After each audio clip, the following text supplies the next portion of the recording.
You were never abused. Nobody hit you. Nobody screamed at you every single day. You had food on the table, a roof over your head, and parents who called themselves good parents. By every standard definition, your childhood was fine. So why is it so hard for you to say no? Why do you feel a wave of anxiety when someone is even slightly disappointed in you? Even a stranger. Even someone whose opinion should mean nothing. Why do you apologize for needing things? Why do you shrink yourself to make others comfortable? Why does rest feel like something you have to earn? Here's what nobody told you. The problem might not be something that happened to you. The problem might be something you were trained to become.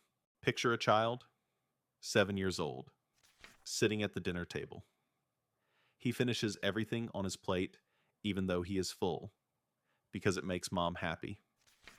He gets a perfect score on a test, and the first thing he feels is not pride, but relief. Relief that nobody will be upset. He watches his parents argue and instinctively goes quiet, invisible, trying not to add to the chaos.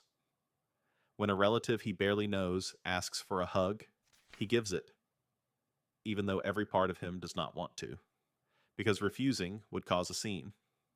And causing scenes is not what good children do. Everyone calls him a wonderful kid, mature, responsible, easy, and he believes them. He wears it like a badge. Now that child is you. Sitting in a meeting, agreeing to a deadline you know is impossible. Texting back immediately even when you are exhausted. Feeling guilty for having needs. Feeling like love is something you perform, not something you simply receive.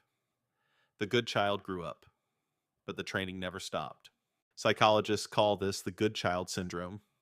Though it is not a clinical diagnosis, it is one of the most widespread and least discussed patterns in adult psychology. It begins in childhood, in environments where love felt conditional. Not necessarily cruel environments, often warm ones, but ones where approval was tied to behavior. Where being good meant being quiet, agreeable, helpful, and emotionally low maintenance. The child learns a simple but devastating equation. I am loved when I perform well. I am safe when I do not cause problems. My needs come last. And because a child's brain is a survival machine, it adapts. It learns to read the room before speaking. It learns to suppress anger because anger is dangerous. It learns that other people's emotions are its responsibility. This is not weakness. This is intelligence applied to the wrong problem. The child was solving for survival, not for happiness. Here is the part that most people miss. The good child is not simply obedient. The good child has learned to disconnect from themselves, from their own wants, needs, and emotions, because expressing them was too costly. Psychologist Alice Miller called this the loss of the true self. The child builds a false self, a performance, a persona that is palatable to the adults around them. And for decades, they live as that persona. They do not even notice it is not real. This is why so many people in their 20s and 30s suddenly feel hollow. They did everything right. Good grades, good job, good relationship, good behavior. And yet, there's this quiet, persistent emptiness underneath it all. A feeling of not knowing who they actually are beneath the role they have been playing. That emptiness is not depression, though it can become depression. It is the sound of a self that was never allowed to develop. And the cruelest part? The people who needed the good child syndrome most, the parents, the families, the systems, they are not villains. Most of them were good children once too. Think about the person who cannot set boundaries at work, who takes on extra tasks, not because they want to, but because saying no feels physically dangerous. Their heart races, their hands sweat. They say yes and hate themselves for it.